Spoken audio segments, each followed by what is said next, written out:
1974 October මස 9 වෙනිදා ශ්‍රී ලංකාවේ නීතිඥ සංගමය ඇරමුණේය.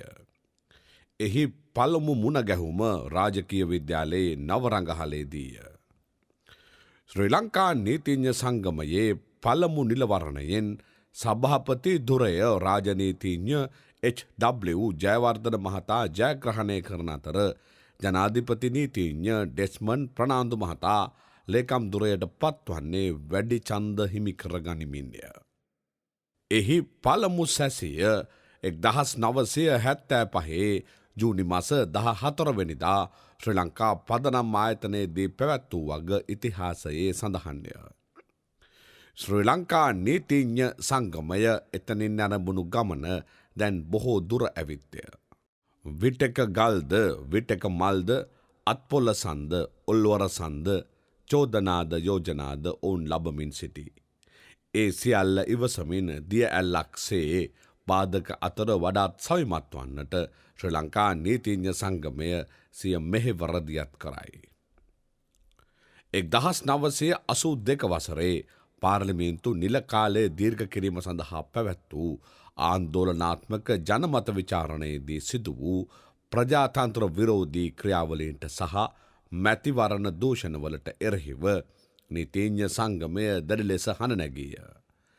එහිදී අසාධාරණයට පත් පාර්ශ්ව වෙනුවෙන් නොමිලයේ නීති ආධාර ලබා දුන් බවද ඉතිහාසය සාක්ෂි දරයි. මෙරට පැවති දකුණේ කැරලි සහ භීෂණ සමයේදී අතුරුදහන් වූවන් නීති විරෝධී ලෙස රඳවා තබාගත් තරුණයන් වෙනුවෙන් ශ්‍රී ලංකා නීතිඥ සංගමය කොන්දේසි විරහිතව නීතිමය පියවර ගනිමින් විශාල මෙහෙවරක් සිදු කළ බව ඉතිහාසය සඳහන් කරයි. විවිධ පාලන සමයන් තුළ ජ්‍යෙෂ්ඨ විනිසුරුවරුන් මගහරමින් දේශපාලන හිතවත්කම් මත ශ්‍රේෂ්ඨාධීකරණයට සහ අභ්‍යාචනාධීකරණයට විනිසුරුවරුන් පත්කිරීමට විධායකයේ ගත් තීරණවලට ශ්‍රී ලංකා නීතිඥ සංගමය නිරන්තරයෙන් විරෝධය පළ කර ඇත.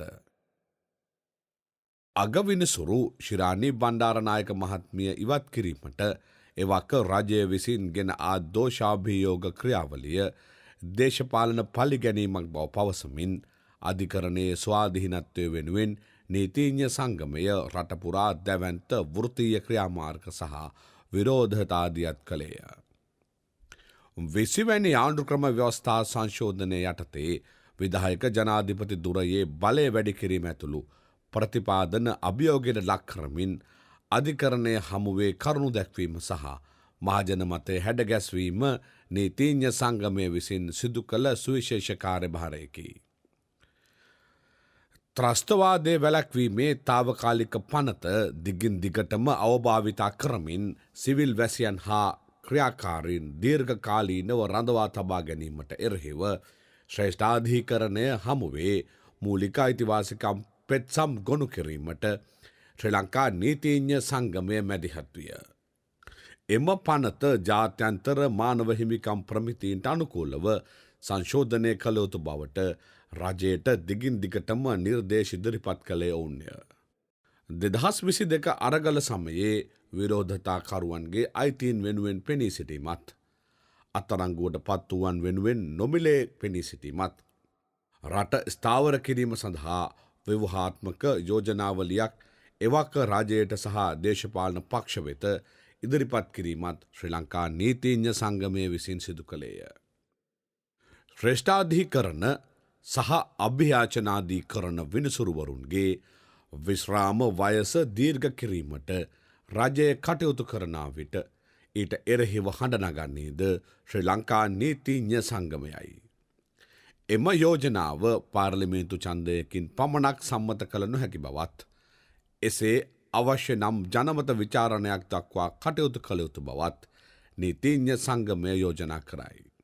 රජය මෙම කෙටුම්පත වෙනස් නොකර ඉදිරියට ගෙන යාමට උත්සාහ කළහොත් ඊට එරෙහිව නෛතිකව ගත හැකි සියලු ක්‍රියාමාර්ග ගන්නා බවත් ශ්‍රී ලංකා නීතිඥ සංගමයේ සභාපති රජීව් අමරසූරිය මහතා ප්‍රකාශ කර සිටියේ එතෙක් මෙතෙක් නීතිඥ සංගමය සිදු කරමින්නා සමාජ මෙහෙවර ඉදිරියට ගෙන යමින්ය. රට අඳුරට අගාධයට ඇද දමන ඕනෑම වේලාවක කොන්දේසි විරහිතව පෙනී සිටින්නට ශ්‍රී ලංකා නීතිඥ සංගමය කටයුතු කරයි. ඒ පිළිබඳව ඉතිහාසය සාක්ෂි දරන්නේය. එසේ නම් මෙවෙලේ ඔවුන් තටු හකුලාගෙන බලා හිඳිනු ඇතිද.